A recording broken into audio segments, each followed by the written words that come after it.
El martillo del subastador flotaba en el aire. Su voz cansada gritó: «Última oferta, una yegua sin valor». 80, gritó un niño flaco con un cuaderno de dibujo mirando fijamente al caballo herido. Todos creyeron que era una decisión loca, hasta que se descubrió la verdad del pasado. El subastador se secó la frente sudorosa con un trapo, su voz arrastrada como un motor cansado en su último estertor. Último lote, amigos. Una yegua.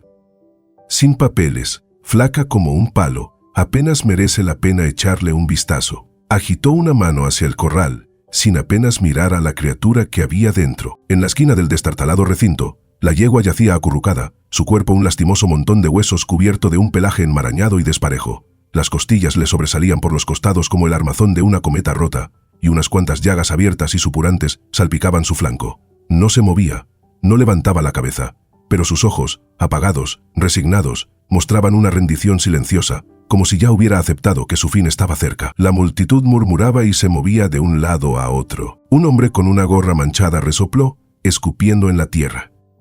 «Esa cosa no llegará hasta el domingo», dijo, lo suficientemente alto como para que las risas se propagaran entre los espectadores. Una mujer cercana se encogió de hombros y se dio la vuelta. «Pérdida de espacio», murmuró. Sus risas se mezclaron con una fría indiferencia que pesaba más que el calor de la tarde. Entre ellos estaba Juanciño, un delgado niño de 12 años que apretaba contra su pecho un gastado cuaderno de dibujo. Había acompañado a su abuelo por curiosidad, no para comprar, solo para observar a los animales y garabatear sus formas con lápiz. Sus ojos oscuros se desplazaron de las vacas a las cabras y luego se congelaron cuando se posaron en la yegua. Algo en ella, esos ojos hundidos, ese cuerpo frágil, lo golpeó de lleno en el pecho.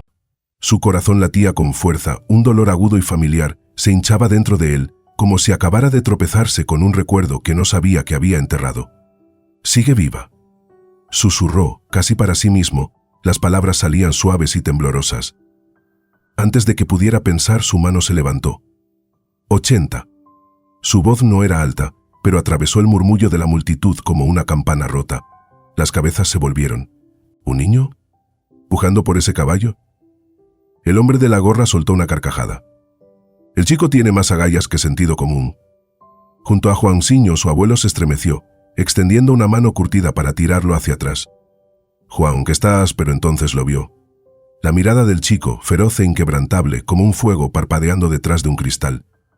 El brazo del anciano bajó y dio un paso atrás, en silencio. El subastador parpadeó, sorprendido. 80, a la 1, a las 2... Nadie más levantó la mano. El martillo cayó. «¡Vendido! ¡Al niño de atrás!». Los murmullos resonaron entre la multitud, algunos divertidos, otros molestos, pero Juanciño no los oyó. Avanzó, abriéndose paso entre el mar de piernas hasta llegar al corral. De cerca, la yegua tenía peor aspecto, con el jadeo de su respiración apenas perceptible en el pecho. Se arrodilló junto a ella, con sus pequeñas manos sobre la melena enmarañada, sin saber por dónde empezar. «Mira», dijo de repente, y el nombre brotó como si hubiera estado esperando allí todo el tiempo. Deslizó los brazos alrededor de su cuello, con suavidad pero con firmeza, y presionó la frente contra su huesudo hombro. La camioneta retumbaba detrás de él, lista para llevarla a casa, pero por ahora solo estaban ellos en la luz tenue. «No mereces que te dejen así», susurró, con la voz temblorosa pero firme, una promesa envuelta en cada palabra. Su abuelo se subió al asiento del conductor, echando una mirada al niño y a la yegua a través del espejo retrovisor. Juanciño no se movió, no soltó la yegua, ni siquiera cuando el motor rugió para arrancar. La multitud se fue disipando, sus risas se desvanecieron en el polvo, pero el niño se quedó quieto, acunando a Mira como si fuera lo único que importara. Y tal vez, en ese momento, lo era. El viento silbaba a través de los huecos del viejo granero detrás de la casa del abuelo, un sonido bajo y lúgubre que coincidía con el ronquido superficial de la respiración de Mira. La noche se había asentado espesa y pesada, la única luz era una linterna tenue que Juanciño había colgado en un clavo sobre el establo. Se sentó con las piernas cruzadas en el suelo cubierto de paja, un cuenco de agua salada astillado en equilibrio en su regazo, sus pequeñas manos temblando mientras mojaba un trapo en él.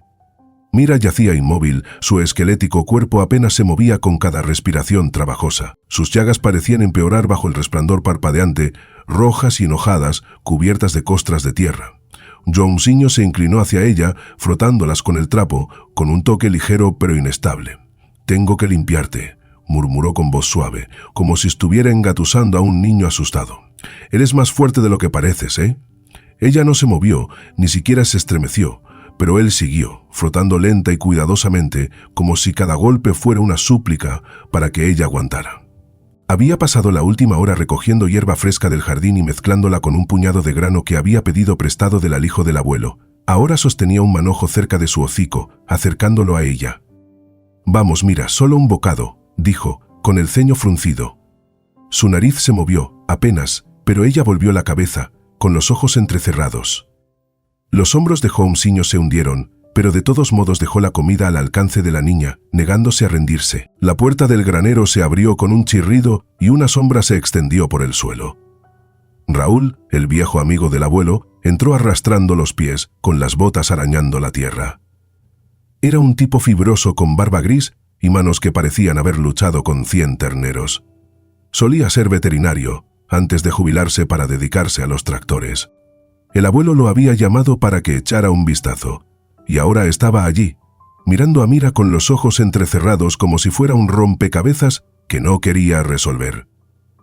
«Dios, está hecha un desastre», dijo Raúl, agachándose junto a Joãozinho. Inclinó la cabeza, mirando de reojo sus costados hundidos y el brillo apagado de su pelaje. «Muerta de hambre, también infectada. Si sobrevive una semana, me como mi sombrero». Se enderezó, frotándose las manos en los vaqueros, con un tono plano pero no cruel, simplemente exponiendo los hechos. Joãozinho no levantó la vista, solo siguió empapando el trapo, con la mandíbula apretada. Raúl lo observó un instante, luego volvió a inclinar la cabeza, entrecerrando los ojos. «La conseguiste para Caio, ¿verdad?», preguntó, en voz baja y con cuidado, como si estuviera pisando hielo fino. El nombre golpeó a Joãozinho como un puñetazo. Sus manos se congelaron en pleno movimiento. El agua goteaba sobre su rodilla. Por un segundo no respiró. Caio. Su hermano mayor, muerto hace 2 años, consumido por una enfermedad que lo carcomió lentamente y lo dejó frágil como una hoja seca. Joãozinho aún podía verlo, la piel estirada sobre los huesos, los ojos tranquilos y pacientes, incluso cuando el dolor se intensificaba, como los ojos de Mira ahora. El recuerdo se abrió paso, agudo y crudo. Un día junto al viejo corral de caballos, Caio riendo mientras arrojaba heno, diciendo: «Un día, Juan, montaremos juntos». Joãozinho tragó saliva con dificultad, su voz apenas por encima de un susurro. No pude salvarlo. No pude hacer otra cosa que mirar. Miró a Mira. Su frágil cuerpo se difuminaba a través del escozor en sus ojos. Caio amaba los caballos. Solía hablar de ellos todo el tiempo, de cómo podían correr libres, de cómo nunca se rendían. Cuando la vi, no sé. Simplemente me impactó. Tal vez no pueda arreglar lo que pasó, pero no puedo dejarla ir también. Sus palabras se quebraron, pero su mirada se mantuvo firme, fija en la yegua como si fuera su última oportunidad de conseguir algo. Raúl se frotó la nuca y respiró lentamente. «Eres un cabezota, chico, como tu hermano». No dijo nada más, solo dio una palmada rápida en el hombro de Joãozinho antes de regresar a la casa, dejando al chico solo con sus fantasmas. Joãozinho dejó el cuenco a un lado y sacó una foto descolorida de su bolsillo. Él y Caio, sonriendo ampliamente junto a aquel viejo bolígrafo, con el sol brillando detrás de ellos. Pasó el pulgar por el rostro de Caio y luego miró a Mira. La luz de la linterna captó las lágrimas que rebosaban de sus ojos, pero su boca se puso en una línea dura, joven pero feroz. Se acercó, apoyando una mano en su cuello. «Lo vamos a conseguir tú y yo», dijo, mitad a ella, mitad al hermano al que nunca dejaría de echar de menos. Afuera, la luna colgaba baja, derramando plata sobre el granero, iluminando a un niño que no quería dejarlo ir. Amaneció suave y lentamente. Una fina capa de niebla se arremolinaba alrededor de los bordes del jardín del abuelo como el humo de un fuego moribundo. El aire olía a tierra húmeda y rocío, y en algún lugar cercano, un coro de gorriones trinaba una melodía entrecortada. Joãozinho empujó la puerta del granero con el hombro, un cubo de agua abollado chapoteando en sus manos. No había dormido mucho, tal vez 1 hora como mucho. Su mente estaba demasiado enredada por la preocupación como para dejarlo descansar. Entró, parpadeando en la penumbra, y se detuvo en seco. Mira estaba de pie, no solo apoyada o inclinada, estaba de pie. Sus piernas temblaban como las de un potro recién nacido, pero sosteniendo su peso de todos modos. Tenía la cabeza baja, la melena enmarañada, pero él la volvió hacia él, lenta y deliberadamente. Esos ojos antes planos y sin vida parpadeaban con algo nuevo, un brillo tenue que atrapaba los rayos de sol que se colaban por las grietas de las paredes. A Joãozinho se le cortó la respiración. El cubo se le resbaló de las manos y cayó al suelo con un sordo estruendo, salpicando agua sobre sus zapatillas. «Ya estás despierta», susurró, con la voz apenas audible, como si tuviera miedo de ahuyentar el momento. Dio un paso más cerca, luego otro, con las manos suspendidas frente a él. «Buena chica, buena chica». Una sonrisa se dibujó en su rostro, pequeña al principio, luego amplia y brillante, el tipo de sonrisa que no había mostrado en años. Se sentía extraña, casi demasiado grande para su boca, pero no pudo evitarla. Se arrodilló junto a ella y extendió la mano para acariciar su cuello con los dedos. Su abrigo seguía siendo áspero, su figura todavía afilada, pero estaba caliente, viva de una manera que no lo había estado antes. «Estás luchando, ¿verdad?», dijo, ahora más alto, con una risa burbujeando en su garganta. No le importaba que sus vaqueros estuvieran empapados en el agua derramada o que su voz resonara en el granero vacío. Por primera vez desde que la había traído a casa, sintió una chispa de algo real, esperanza. La puerta del granero se abrió de nuevo y el abuelo asomó la cabeza, con el pelo gris despeinado por el sueño. Entrecerró los ojos ante la escena. Joãozinho, arrodillado, mira de pie, y soltó un silbido bajo. «Bueno, que me aspen», murmuró rascándose la barbilla. Una sonrisa torcida se dibujó en sus labios, pero negó con la cabeza. «No te emociones demasiado, chico. Todavía es una posibilidad remota». Se volvió hacia la casa, murmurando algo sobre el café, pero Joãozinho captó el brillo de orgullo en sus ojos antes de que desapareciera. Las noticias se difundían rápidamente en un lugar como este. Al mediodía, un par de vecinos se habían acercado, atraídos por los chismes que corrían por el pueblo. La señora Carter, que vivía al final del camino, se apoyó en la valla con los brazos cruzados y miró a Mira a través de la puerta abierta del granero. «He oído que tu hijo tiene un caballo milagroso», gritó, con un tono agudo de duda. «A mí me parece más un saco de huesos. No durará ni un mes, escucha mis palabras». Otro tipo, Tom, de la tienda de piensos, se encogió de hombros al pasar. «Es un esfuerzo inútil», dijo, dando una patada a una piedra. Sus voces flotaban alrededor de Joãozinho como moscas, zumbando y persistentes, pero él no picaba. Simplemente seguía llenando el comedero de Mira, de espaldas a ellos, con la mirada fija en ella. Ella dio un paso, tambaleante, inseguro, pero un paso al fin y al cabo, olisqueando la hierba fresca que él había extendido.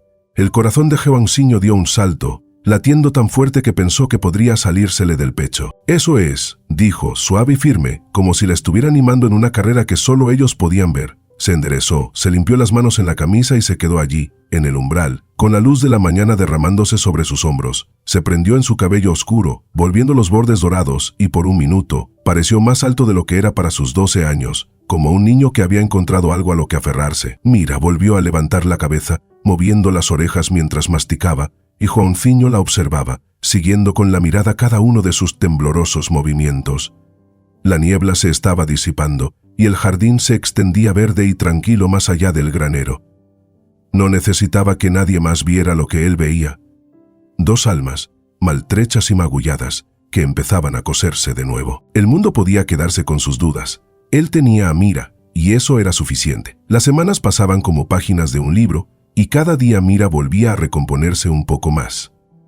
Ya no era el fantasma de un caballo, su pelaje brillaba ahora, un castaño suave que atrapaba el sol, y sus pasos tenían una firmeza que resonaba en el suelo del granero. Joãozinho pasaba cada minuto libre con ella, cepillándola o guiándola en círculos lentos por el patio, viéndola crecer hasta convertirse en algo con lo que solo se había atrevido a soñar. Una tarde, Raúl apareció de nuevo, con su camioneta haciendo ruido al detenerse junto a la valla. Había estado allí varias veces desde aquella primera noche, sobre todo para sentir y refunfuñar sobre milagros en los que no creía del todo. Esta vez llevaba una pequeña bolsa negra, herramientas viejas de veterinario, dijo, solo para revisarla. Joãozinho merodeaba cerca, lanzándole un palo para que lo olfateara, mientras Raúl se arrodillaba a su lado, pasando las manos por su costado. Murmuró Raúl, deteniéndose en su hombro izquierdo. Le apartó el pelaje, entrecerrando los ojos ante una cicatriz circular y tenue a la que Joãozinho nunca había prestado mucha atención. «Sujétala bien, chico». Sacó un paño húmedo de su bolsa y limpió la mancha, revelando una pequeña marca descolorida, un patrón deliberado, como una marca. Raúl se sentó sobre sus talones, apretando la mandíbula. Vaya, vaya, es un tatuaje de registro, es pura raza. Su anfiño se quedó inmóvil, con el palo colgando en la mano. ¿Un qué?, preguntó con la voz apenas por encima de un susurro. Raúl no respondió de inmediato. Sacó un cuaderno arrugado de su bolsillo, garabateó algo, luego se levantó, limpiándose la tierra de las rodillas. «Dame un día», dijo, dirigiéndose ya a su camioneta. «Tengo un viejo amigo que lo sabrá». Juanciño lo vio irse, con un nudo en el estómago, mitad emoción, mitad temor.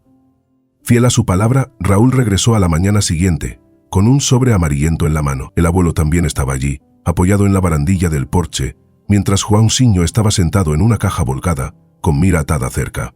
Raúl carraspeó y desplegó una carta. «Es de Red Hollow Stables, una gran empresa de carreras que quebró hace 5 años. Se llama Amanecer Milagroso. De la mejor línea de sangre, se suponía que sería su próxima campeona hasta que se agotó el dinero. Supongo que se perdió en la confusión». Las manos de Juanciño temblaron cuando tomó el papel, mirando la foto granulada que tenía pegada, una mira más joven, elegante y orgullosa, a medio paso en una pista. «Miraculous Doan», repitió, saboreando el nombre. La miró pastando perezosamente junto a la valla y algo hizo clic. Se rindieron con ella. Igual que, se le trabó la voz y tragó saliva con fuerza. Los médicos de Cayo dijeron que él también estaba acabado, que no había esperanza, nos dijeron. Pero yo no me rendí con él, no hasta el final. Y mira, ahora está aquí, está viva. El abuelo se movió, sus botas raspando la tierra, pero no dijo una palabra. Raúl solo asintió, lento y pensativo. Es una luchadora, desde luego.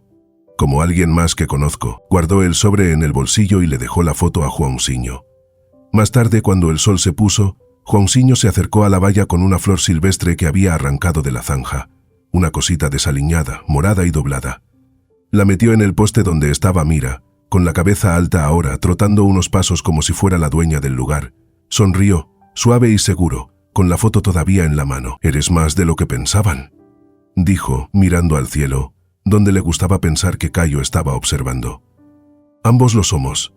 A finales de verano, la pequeña granja del abuelo se había convertido en una parada habitual para la gente del pueblo. Una brisa barría los campos abiertos, llevando el murmullo de voces, vecinos, niños, incluso extraños que habían oído la historia del caballo que venció a las adversidades. Mira brincaba en el prado, sacudiendo la cola en alto, con sus músculos delgados y fuertes bajo un pelaje que brillaba como madera pulida. Ya no era solo un caballo, era una historia, una leyenda viviente que la gente venía a ver con sus propios ojos. A Juanciño no le importaba mucho la atención. Había colocado una mesa desvencijada junto a la puerta, sirviendo limonada de una jarra a los visitantes, con las zapatillas rayando la tierra mientras respondía a sus preguntas. Solo necesitaba tiempo, decía encogiéndose de hombros, con voz tranquila y sencilla. Cuando un universitario con un bloc de notas le preguntó por su secreto, Juanciño se limitó a señalar a Mira que pastaba cerca. Ella hizo el trabajo, yo solo ayudé. Sin alardes, sin grandes discursos, solo un chico que había visto lo que la fe podía hacer. El periódico local publicó un artículo sobre ella, con una foto de Mira trotando, con la cabeza alta como si hubiera nacido para ello. La noticia se extendió más allá del pueblo. Estudiantes de veterinaria se desplazaron para estudiarla. Los niños suplicaron a sus padres que la visitaran y un tipo con un traje reluciente incluso le ofreció a Juanciño un gran cheque para llevársela. «Sería un buen caballo de exhibición», dijo, agitando su pluma. Juanciño no pestañeó. «No está en venta», respondió, volviendo a su limonada. «Mira está en casa». Esa tarde, la multitud se fue disipando a medida que el sol se hundía, pintando el cielo con rayas anaranjadas y rosadas. Juanciño estaba apilando vasos cuando sintió un calor a su lado. Mira se había acercado, con su suave aliento en su brazo. Sin decir palabra, bajó la cabeza y la apoyó en su hombro, con los ojos entrecerrados como si estuviera saboreando la tranquilidad. Juanciño se quedó quieto, con la garganta apretada. Se inclinó hacia ella, su mejilla rozando su melena, y por un momento, el mundo desapareció. Sin visitantes, sin charla, solo dos corazones latiendo con fuerza, unidos por algo más profundo que las palabras. Un grupo de niños se quedaba cerca, tirados en el césped, observándolos. Uno de ellos, con ojos muy abiertos y pecas, dijo. Juanciño los miró con el calor de Mira anclándolo.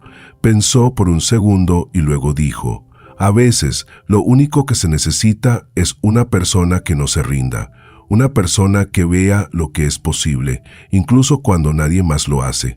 Su voz era suave pero segura, y transmitía una verdad que había aprendido por las malas. Cuando cayó la tarde, Joãozinho se subió a la valla, con la vieja foto de él y Cayo metida en el bolsillo. No necesitaba mirarla. Sus bordes estaban lisos por el roce de sus dedos, su imagen grabada en su corazón.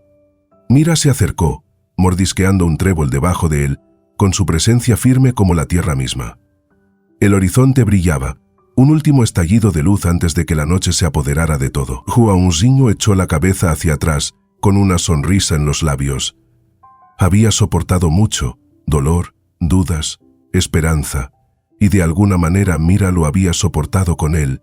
Juntos habían construido algo nuevo, algo completo. Y en esa tranquila tarde, con una estrella parpadeando despierta en lo alto, sabía que estarían bien.